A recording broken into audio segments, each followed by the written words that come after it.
இந்த சனி பெயர்ச்சி நடக்கிறதுனால 7.5 சனி எந்தெந்த ராசிகளுக்கு இருக்கு அப்படின்னு கேட்டானா கும்பம், மீனம் மற்றும் மேஷம். சனியினுடைய பார்வையை பெறக்கூடிய ராசிகள் என்னென்ன அப்படின்னு பார்த்தான்னா ரிஷபம், கன்னி, தனுசு.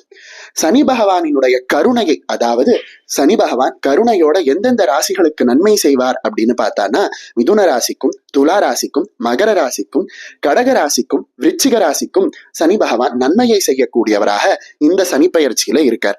அதே போல இந்த சனி பகவானானவர் அஷ்டம சனியை கொடுக்கக்கூடிய, அதாவது அஷ்டம சனிக்கான பலனை கொடுக்கக்கூடிய ராசியாக எந்த ராசி இருக்கு அப்படின்னு கேட்டா சிம்ம ராசி. இப்போ இந்த சனி பெயர்ச்சியினுடைய மொத்த சூக்ஷமங்களையும் நாம தெரிஞ்சுக்கிட்டோம். இந்த சனி பெயர்ச்சியில நமக்கு வரக்கூடிய கெடு பலன்கள்ல இருந்தும் சனி கிரகத்தால பொதுவாக நமக்கு வரக்கூடிய பாதிப்பும் எப்படி நம்ம தீர்த்துக்கலாம் அப்படிங்கிறத இந்த காணொலியை தொடர்ந்து பாத்தீங்கன்னா அதற்கான எளிய வழிமுறையை நான் உங்களுக்கு சொல்றேன்.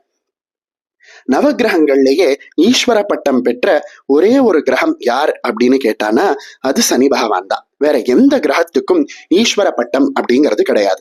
அதே போல சனி பகவானுக்கு தான் கர்ம பல தாத்தா அப்படின்னு சொல்றோம். அதாவது நாம செய்த பாவ புண்ணியங்களுக்கு ஏற்ப நன்மையையும் தீமையையும் செய்வார்.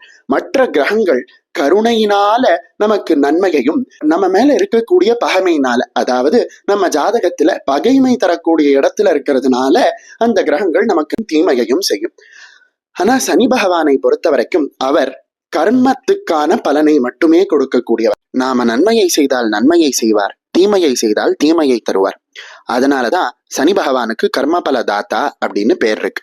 சனி பகவானுக்கு உரிய நிறமாக கருமை நிறமானது சொல்லப்படுது. இது ஏன் அப்படின்னா சனி பகவான் கால தத்துவத்தை குறிக்கிறார். இந்த சனி பகவானை நமக்கு பிரீத்தி செய்து கொண்டோம் அப்படின்னா, அதாவது இந்த சனி பகவானினுடைய அருளை நாம பெற்றுக்கொண்டோம் அப்படின்னா காலம் நமக்கு அனுகூலமாக இருக்கும். அதாவது அதிர்ஷ்டம் நம்மளை தேடி வரும் அப்படின்னு சொல்லப்படுது.